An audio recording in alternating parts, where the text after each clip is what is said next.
నమస్తే వరంగల్ దర్శనం ప్రతిరోజు వార్తలకి స్వాగతం. తొర్రూరు పట్టణ కేంద్రంలో ఏర్పాటు చేసిన మెగా హెల్త్ క్యాంపును మంత్రి ఎర్రబెల్లి దయాకర్రావుతో కలిసి జిల్లా కలెక్టర్ శశాంక ప్రారంభించారు. మహబూబాబాద్ జిల్లా ఆరోగ్య సిబ్బంది private doctors association forum, Thorrur Brahmana officials and professional welfare association Hyderabad వారి ఆధ్వర్యంతో తొర్రూరు పట్టణ కేంద్రంలో ఏర్పాటు చేసిన మెగా హెల్త్ క్యాంపును జిల్లా కలెక్టర్ శశాంక్తో కలిసి రాష్ట్ర పంచాయతీరాజ్ గ్రామీణాభివృద్ధి శాఖ మంత్రి ఎర్రబెల్లి దయాకర్రావు హాజరై ప్రారంభించారు. ఈ సందర్భంగా మంత్రి ఎర్రబెల్లి దయాకర్రావు మాట్లాడుతూ నిరుపేదలకు ఉచిత వైద్య సేవలు అందించడమే లక్ష్యంగా మెగా హెల్త్ క్యాంపును ఏర్పాటు చేయడం అభినందనీయమన్నారు. ఈ సందర్భంగా క్యాంపు ఏర్పాటు చేసిన నిర్వాహకులను అభినందించారు. ముఖ్యమంత్రి కేసీఆర్ రాష్ట్రాన్ని ఆరోగ్య తెలంగాణ మారుస్తున్నారని అన్నారు. అందులో భాగంగానే తొర్రూరులో 100 పడకల దవాఖానా, పాలకుర్తిలో 50 పడకల దవాఖానాల నిర్మాణానికి పరిపాలన అనుమతులు, నిధులు మంజూరు అయ్యాయన్నారు. ఈ పనులను త్వరలో ప్రారంభిస్తామన్నారు. ఈ దవాఖానా నిర్మాణం జరిగితే సూపర్ స్పెషాలిటీ సేవలు పాలకుర్తి నియోజకవర్గ ప్రజలకు అందుతాయన్నారు. రాష్ట్రాన్ని అభివృద్ధి పదంలో నడిపిస్తున్న ముఖ్యమంత్రి కేసీఆర్కి రుణపడి ఉండాలి అన్నారు. మరోసారి ఆశీర్వదించి అధికారంలోకి బీఆర్ఎస్ పార్టీని తీసుకురావాలన్నారు. ఈ నెల 9వ తేదీన మంత్రి కేటీఆర్ పరకాల నియోజకవర్గానికి రానున్న సందర్భంగా ఎమ్మెల్యే చల్లా ధర్మారెడ్డి సన్నాహక సమావేశం నిర్వహించారు. రాష్ట్ర ఐటీ శాఖ మంత్రి కేటీఆర్ హనుమకొండ జిల్లాకు మరోసారి రానున్నారు. ఈ నెల 9వ తేదీన మంత్రి కేటీఆర్ పరకాల నియోజకవర్గంలో విస్తృత పర్యటన కానుంది. ఈ మేరకు స్థానిక ఎమ్మెల్యే చల్లా ధర్మారెడ్డి, కలెక్టర్ మంత్రి పర్యటనపై సన్నాహక సమావేశం నిర్వహించారు. హీరో నందమూరి బాలకృష్ణ ఈ నెల 8న ఓరుగల్లుకు రానున్నారు. హనుమకొండలోని ఆర్ట్స్ అండ్ సైన్స్ కళాశాల గ్రౌండ్లో సినీ నటుడు బాలకృష్ణ నటించిన భగవంత్ కేసరి ట్రయల్ను సినీ హీరో బాలకృష్ణ విడుదల చేయనున్నట్టు నందమూరి బాలయ్య అఖిల భారత నందమూరి బాలకృష్ణ అభిమాన సంఘం కన్వీనర్ జిఎల్ శ్రీధర్ తెలియజేశారు. హనుమకొండలోని ఆర్ట్స్ అండ్ సైన్స్ కళాశాల గ్రౌండ్లో మీడియా సమావేశం నిర్వహించారు. Bhagavanth Kesari cinema trailer launch చేసేందుకు వరంగల్కు బాలకృష్ణతో పాటు సినిమా యూనిట్ రానున్నారని, సినిమాలో తెలంగాణ గొప్పతనాన్ని, వరంగల్కు చెందిన చరిత్రను భగవత్ కేసరి సినిమాగా నిర్మించారన్నారు. ఈ నెల 20వ తేదీన సాయంత్రం 5 గంటలకు cinema unit arts and science కళాశాల గ్రౌండ్కు రానున్నారని, బాలకృష్ణ అభిమానులు పెద్ద సంఖ్యలో పాల్గొనాలని పిలుపునిచ్చారు. రేపు తెలంగాణలో అతిపెద్ద జిల్లా అయిన వరంగల్లో నేలకొండ భగవత్ కేసరి చిత్రం యొక్క ట్రైలర్ పార్ట్ ఇక్కడ రిలీజ్ చేయడం జరుగుతుంది. ఈ యొక్క ట్రైలర్ పార్ట్ బాలకృష్ణ గారు తెలంగాణ మీద ఉన్న ప్రేమతోటి, అందులో ఆ స్టోరీ సబ్జెక్ట్ కూడా దాంట్లో తెలంగాణ పాత్ర, అందులో వరంగల్ వాస్తవుడు గారిని తెలిసింది మాకు. వారు ఎంతో ముందు చూపుతోటి ఈ సినిమా చేసి ఇక్కడ ఈ ఫంక్షన్ కూడా ఏర్పాటు చేయడం జరిగింది. వారికి మా బాలయ్య అభిమానులందరి తరఫున ధన్యవాదాలు తెలుపుతున్నాం. అలాగే రేపు సాయంత్రం 5 గంటలకి ఈవెంట్ స్టార్ట్ అవుతుంది. అందరూ చిత్ర తారాగణం అంతా ఇచ్చేస్తుంది. రేపు సాయంత్రం 5 గంటలకి కల్చరల్ ప్రోగ్రామ్స్ తోటి స్టార్ట్ అవుతుంది. భూ సమస్య విషయంలో బాధితులపై అక్రమ కేసులు నమోదు చేసి బాధిత వ్యతిరేకులకు భూమిని స్వాధీనపరిచేందుకు యత్నించిన నర్మెటా సర్కిల్ ఇన్స్పెక్టర్ ఎస్ఐలను సస్పెండ్ చేస్తూ వరంగల్ పోలీస్ కమిషనర్ ఏవి రంగనాథ్ ఉత్తర్వులు జారీ చేశారు. భూ తగాదా విషయంలో గత 30 సంవత్సరాలుగా బాధితుల స్వాధీనంలో ఉన్న భూమిని కేవలం ధరణి పోర్టల్ ఉన్నది అన్న సాకును చూపిస్తూ పోలీసుల ద్వారా భూ కబ్జాదారులకు బాధితుల భూమిని ఇప్పించేందుకు స్థానిక సర్కిల్ ఇన్స్పెక్టర్ ఎస్ఐ కబ్జాదారులకు సహాయ సహకారాలు అందజేయడంతో పాటు బాధితులపై అక్రమంగా కేసులు నమోదు చేయడంతో బాధితులు పోలీస్ కమిషనర్కు ఫిర్యాదు చేశారు. ఈ ఫిర్యాదుపై స్పందించిన పోలీస్ కమిషనరేట్ కార్యాలయంలోని డీసీపీ, ఏసీపీ స్థాయి అధికారులు క్షేత్ర స్థాయిలో విచారణ జరిపించడంతో పాటు స్థానిక ప్రజల వాంగ్మూలం ఆధారంగా బాధితులను ఇబ్బందులకు గురి చేయడంతో పాటు బాధిత వ్యతిరేకులకు స్థానిక సర్కిల్ ఇన్స్పెక్టర్ మరియు ఎస్ఐలు సహకరించినట్లుగా నిజ నిర్ధారణ కావడంతో ఈ ఇరువురు పోలీస్ అధికారులను సస్పెండ్ చేస్తూ వరంగల్ పోలీస్ కమిషనర్ ఉత్తర్వులు జారీ చేశారు. తెలంగాణ మధ్యాహ్న భోజన పథకం కార్మికులకు కనీస వేతనం 26,000 రూపాయలు ఇవ్వాలని కాంగ్రెస్ అధ్యక్షులు నాయని రాజేందర్ రెడ్డి డిమాండ్ చేశారు. తెలంగాణ మధ్యాహ్న భోజన పథకం కార్మికుల యూనియన్ హనుమకొండ సిఐటియు ఆధ్వర్యంలో డిఈఓ కార్యాలయం వద్ద దీక్ష చేస్తున్న కార్మికులకు సంఘీభావం తెలియజేశారు. ఈ సందర్భంగా నాయని రాజేందర్ రెడ్డి మాట్లాడుతూ తమ సమస్యలు పరిష్కరించాలని కోరుతూ గత కొన్ని రోజులుగా ఆందోళన చేస్తున్న ప్రభుత్వం పట్టించుకోకపోవడం దారుణమన్నారు. చాలని వేతనాలతో కార్మికులు ఇబ్బందులు పడుతున్నారని, వెంటనే మధ్యాహ్న భోజన కార్మికులకు జీవోఎంఎస్ 8 ప్రకారం ఏరియర్స్తో సహా చెల్లించాలని, పెండింగ్ బిల్లులను వెంటనే విడుదల చేయాలని, గ్యాస్ సబ్సిడీ కల్పించాలన్నారు.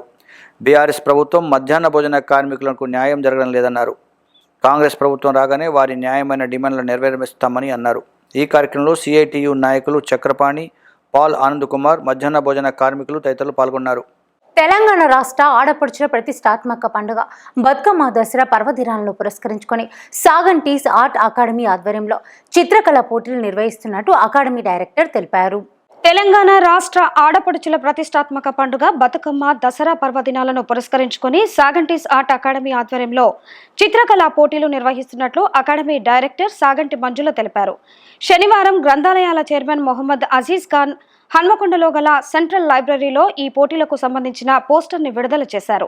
మంజుల మాట్లాడుతూ ఈ పోటీలు 15 అక్టోబర్ ఉదయం 10-12 గంటల వరకు 3 కేటగిరీల వారీగా ఉంటాయని, ఆయా విభాగాల్లో ప్రథమ, ద్వితీయ, తృతీయ బహుమతులతో పాటు 2 ప్రోత్సాహక బహుమతులు అందజేస్తున్నామని, చిన్నారులకు చిత్రకళ మీద ఉన్న ఆసక్తిని పెంపొందించుటకు ఈ పోటీలు నిర్వహిస్తున్నామని, నేర్చుకోవాలనే ఆసక్తి ఉన్న చిన్నారులకు ప్రతి ఆదివారం శిక్షణ కూడా ఇస్తున్నామని అన్నారు. ఈ కార్యక్రమంలో అకాడమీ ముఖ్య సలహాదారులు నిమ్మల శ్రీనివాస్, లక్ష్మణ్ తదితరులు పాల్గొన్నారు. జాతీయ వన్యప్రాణి వారోత్సవాల సందర్భంగా ప్రజలలో వన్యప్రాణుల పట్ల అవగాహన కల్పించుటకు ప్రభుత్వం ఈ సంవత్సరం వన్యప్రాణుల సంరక్షణ కోసం భాగస్వామ్యాలు అనే థీమ్తో వారోత్సవాలను ప్రారంభించింది. జాతీయ వన్యప్రాణి వారోత్సవాల సందర్భంగా ప్రజలలో వన్యప్రాణుల పట్ల అవగాహన కల్పించేందుకు ప్రభుత్వం ఈ సంవత్సరం వన్యప్రాణుల సంరక్షణ కోసం భాగస్వామ్యాలు అనే థీమ్తో వారోత్సవాలను ప్రారంభించింది. ఈ సందర్భంగా హనుమకొండ అటవీ శాఖ ఆధ్వర్యంలో నడుస్తున్న కాకతీయ జూ పార్క్ ప్రజల నుంచి, స్వచ్ఛంద సంస్థల నుంచి జూ పార్క్లోని జంతువుల నిర్వహణకై దత్తత తీసుకునేవారు ముందుకు రావాలని పిలుపునిచ్చారు.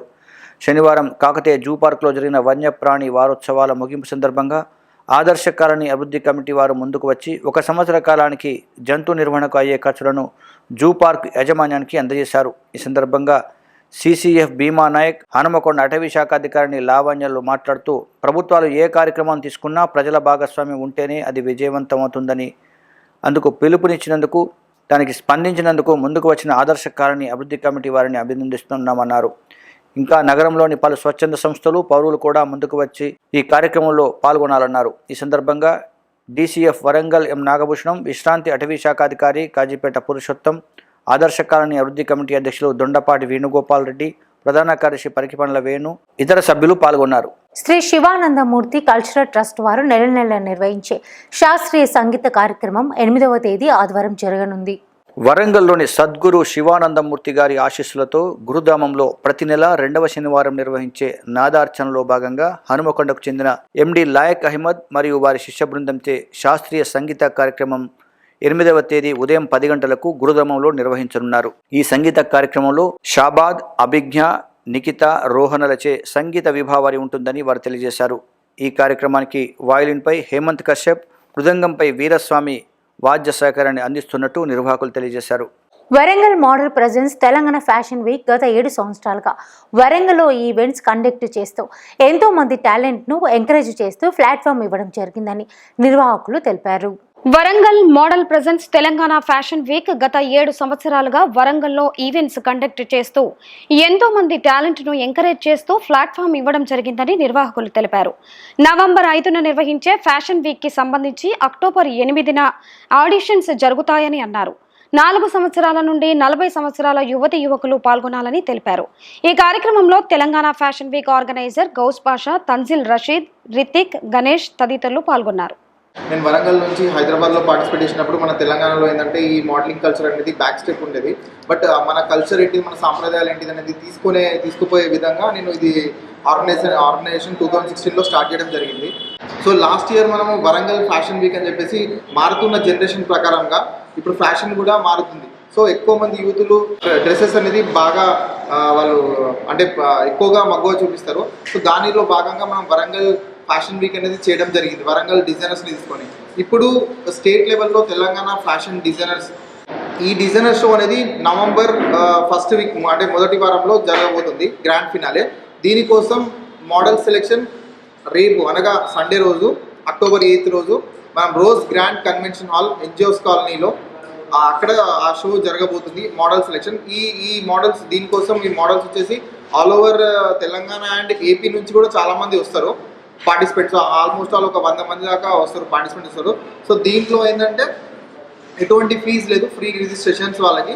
యువతి యువకులు ఎవరైనా దీనిలో పార్టిసిపేట్ అవ్వచ్చు. అండ్ కిడ్స్ని కూడా ఇంక్లూడ్ చేస్తున్నాము. 4 సంవత్సరాల నుంచి 40 సంవత్సరాల లోపు ఉన్న యువతి యువకులు ఎవరైనా పార్టిసిపేట్ చేయొచ్చు. సెలెక్ట్ అయిన వాళ్ళకి ఏంటంటే డిజైనర్స్ డిజైన్ చేసిన డ్రెస్సెస్తోని మనం నవంబర్లో ఫైనల్ షో చేయబోతున్నాము. దాంట్లో ఏంటంటే మన కల్చర్ ఏంటిది అనేది, మన ట్రెడిషన్ ఏంటిది అనేది మనం చూపించబోతున్నాము. సో ఈ సెలక్షన్స్ వచ్చేసి రోజ్ గ్రాండ్ కన్వెన్షన్ హాల్లో జరగబోతుంది రేపు ఆడిషన్స్. నమస్తే. వరంగల్ జిల్లాలో జరిగే వార్తా విశేషాలన్నిటినీ ప్రతిరోజు మీకు అందిస్తుంది వరంగల్ దర్శన్ ఛానల్. మరిన్ని వీడియోస్ కోసం మా ఛానల్ని సబ్స్క్రైబ్ చేయండి, లైక్ చేయండి, షేర్ చేయండి. This is Bilton updates. Keep watching Warangal Darshan.